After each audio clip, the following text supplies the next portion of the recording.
Shalom, je suis la sœur Brédé Clotilde, je suis ivoirienne de nationalité et je viens ce soir vous parler de Dieu, le Dieu réel et authentique, le Dieu vraiment au-dessus de tous les dieux. C'est de lui que je veux vous parler. En tout cas, il s'est manifesté dans ma vie lorsque j'étais allée pour mon accouchement dans les années 2000-2001. Lorsque je suis rentrée à la maternité, ça n'a pas duré, on m'a dit qu'il y a coup-feu en Côte d'Ivoire. Le premier coup-feu de la Côte d'Ivoire. Et on m'a mis sous sérum pour que lorsque la ville va se calmer, et puis maintenant ils vont venir. En tout cas, ils m'ont fait coucher dans la salle pour pouvoir attendre que le moment d'accoucher arrive. Et c'est pendant ce temps-là que la guerre a déclenché. Quand ça a déclenché, les docteurs ont dit, bon, dans mon état là, ils ne peuvent pas me laisser comme ça. Donc, aussitôt, ils m'ont envoyé au bloc parce que si je dois rester là à traîner, alors que la ville dehors là-bas brûle, donc ils m'ont aussitôt mis au bloc pour pouvoir faire mon opération. Et arrivé là-bas, les enfants, c'était des jumeaux, une fille et un garçon. Donc, lorsqu'ils ont retiré les enfants, il y a un qui n'a pas pu résister, lui, il a rendu l'âme. Celui qui est resté aussi, puisque j'étais une coiffeuse, à force de rester arrêtée jusqu'à lorsque je suis allée pour mon accouchement, ils m'ont dit que les enfants sont fatigués. Donc, ce qui a fait que c'était devenu compliqué. Donc maintenant, quand ils ont enlevé les enfants, l'autre était dans un mauvais état, l'autre était décédé et l'autre était dans un mauvais état. Ils l'ont pris pour l'envoyer au CHU de Trécheville. Donc lorsqu'on l'envoyait là-bas, au dehors était dur, au dehors était difficile, au dehors était compliqué parce que les gens tiraient, les gens étaient blessés. Il n'y avait pas de passage.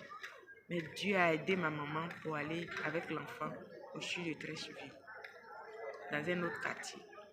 Donc c'est là-bas, l'enfant est resté pendant que moi j'étais en suite de couche.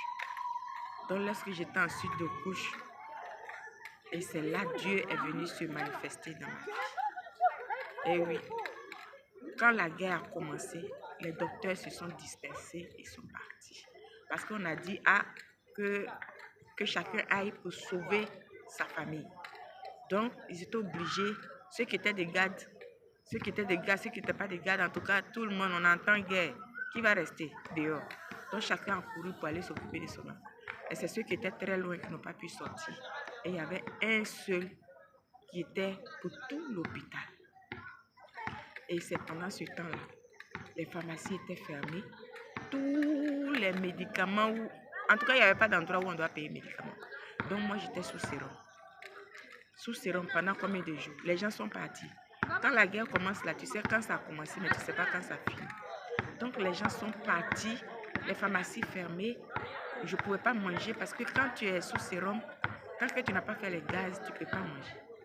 Donc j'étais assise là, j'attendais que le docteur arrive pour m'enlever le sérum pour que je puisse manger. Et quand ils sont partis, ils ont mis 5 jours. C'est là mon calvaire a commencé. Donc comme j'étais sous sérum, le gaz du sérum est monté jusqu'à mon cœur. Dans ma gorge, vraiment, je ne pouvais plus supporter et j'ai rendu. Quand j'ai rendu, les intestins sont sortis. Le fil de l'opération est défait. Les intestins sont sortis et j'étais vraiment dépassée. Donc j'ai appelé ma maman pour lui dire d'appeler le médecin. Elle dit qu'est-ce qu'il y a? J'ai dit non, il faut appeler le médecin. Parce que ma mère, elle est très peureuse. Si je lui disais que mes intestins sont sortis, elle allait se jeter devant une voiture, mais pour mourir avant moi. Donc je lui ai dit d'appeler le médecin. Quand le médecin est venu, je lui ai dit mes intestins sont sortis. Il dit quoi? Tu t'amuses ou bien tu es au sérieux? J'ai dit mes intestins, je les tiens dans ma main, dans le pagne. Donc, et quand j'ai ouvert, il a vu, il dit, il a crié même d'abord. Il dit, ça fait 20 ans que je travaille dans l'hôpital, je n'ai jamais vu un testin de quelqu'un. C'est pas pour toi. Donc, il a mis tout le monde dehors, il a bouclé la porte pour trouver une solution à mon problème, pour ne pas que le vent touche mes intestins. Donc, c'est comme ça, il a mis sa main dans mon ventre, sans anesthésie. Il a mis sa main dans mon ventre pour remuer, pour que les intestins reprennent leur place. Donc, quand ça a repris la place, il a pris des papiers Kleenex pour fermer comment on appelle, les compresses. Il a mis eau oxygénée pour pouvoir fermer, pour ne pas que l'air entre. Et c'est là, j'ai piqué une crise. J'ai commencé à avoir froid. Et ce froid-là, je sentais que c'était ma mort qui était là. L'air sortait, j'avais froid dans mes yeux, froid en bas de mes cheveux, froid. Je sentais même dans mes pores là, le vent sortir. Je sentais que c'était mon souffle qui sortait de mon corps. J'allais mourir comme ça. J'ai dit, Seigneur, si c'est pour que je fasse un enfant et puis je vais mourir, que ta volonté soit faite. Parce que vraiment, il y a une femme dans sa vie, sa joie là, c'est de faire un enfant. Si c'est pour que je fasse cet enfant et puis je vais partir, que ta volonté soit faite. Donc le froid là était tellement fort, ça rentrait même dans mon ventre. Et j'ai perdu connaissance. Je ne savais plus où j'étais. De 11 h du matin jusqu'à 20 h du soir. En tout cas, je me suis réveillée jusqu'à 20 h.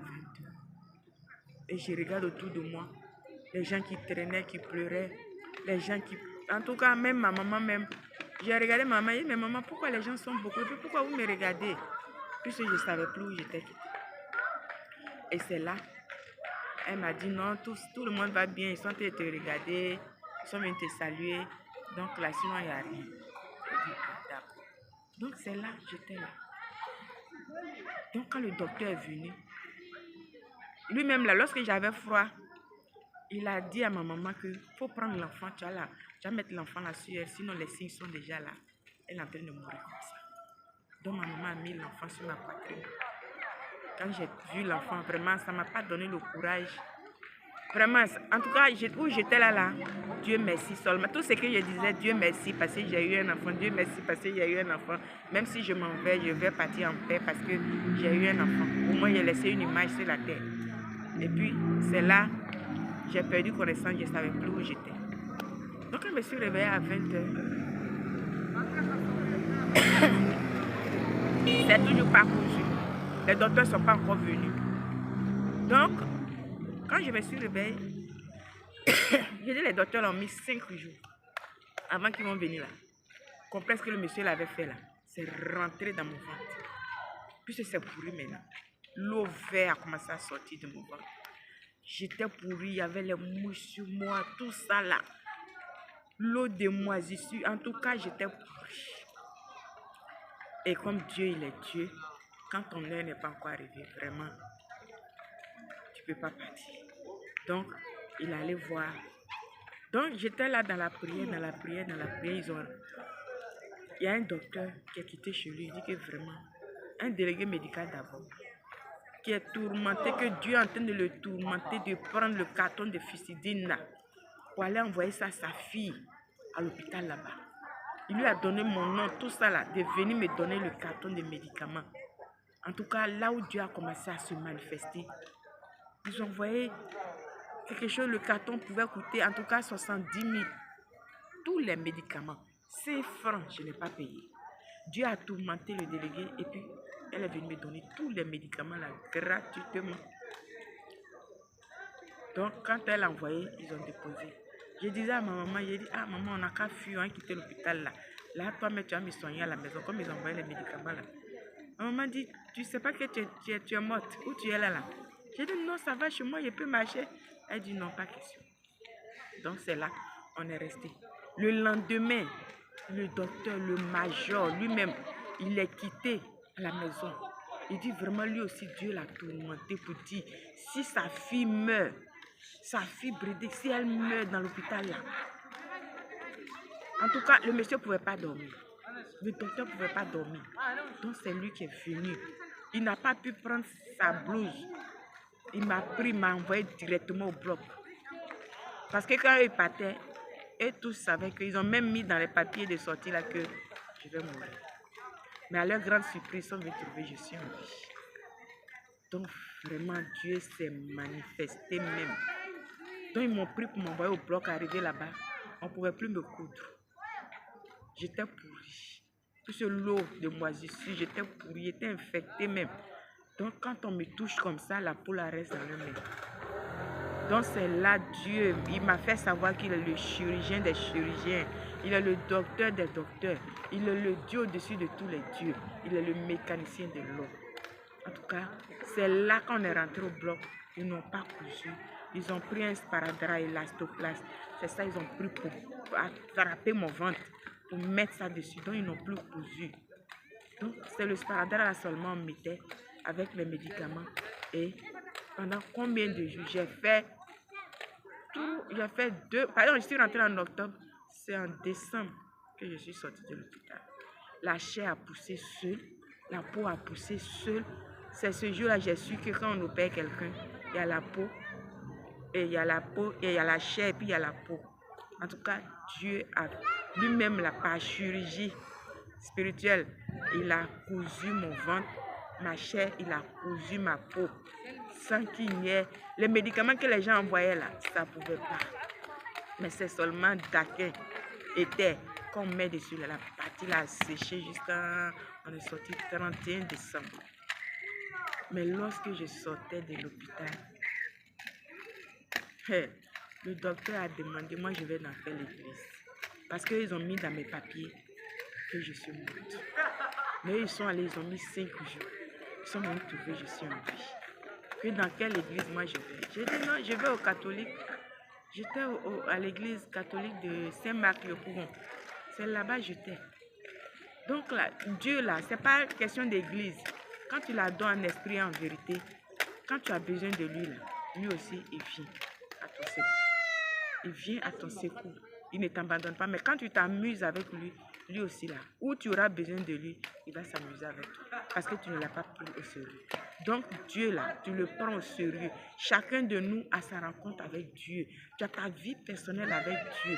Donc là, quand tu pries Dieu, prends-le au sérieux, prends-le sincèrement comme ton ami fidèle. Lorsque tu es dans des difficultés, rentre dans la maison, ferme la porte. Dieu, je t'invoque, je t'invite, viens. Il ne faut pas faire récitation des livres. Il faut parler avec lui comme si tu parlais à ton papa.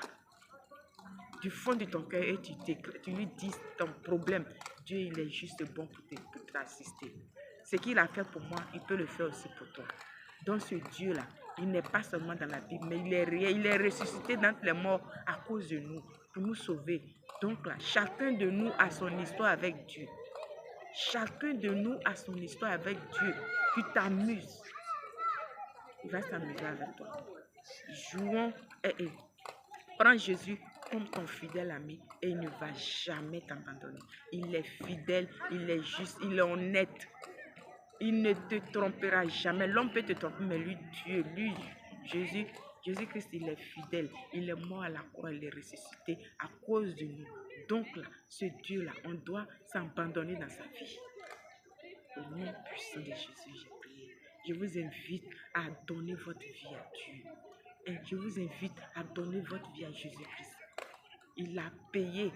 Il nous a payé à un prix très cher à la croix.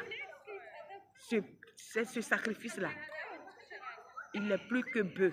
Ce sacrifice-là, il n'est plus que mouton que vous continuez d'égorger parce que vous ne reconnaissez pas le sacrifice de Jésus-Christ. Ce sacrifice-là, à cause de ça, là, il n'y a plus de bœuf à égorger. Il n'y a plus de sacrifice encore en dehors de ce sacrifice de Jésus-Christ. Donne ta vie à Jésus-Christ. Il s'est sacrifié pour toi, pour que tu sois sauvé, pour que tu sois grand, pour que tu sois riche, pour que tu aies tout sur ta vie. Même les sorciers ne peuvent rien faire sur ta vie. Au nom puissant de Jésus.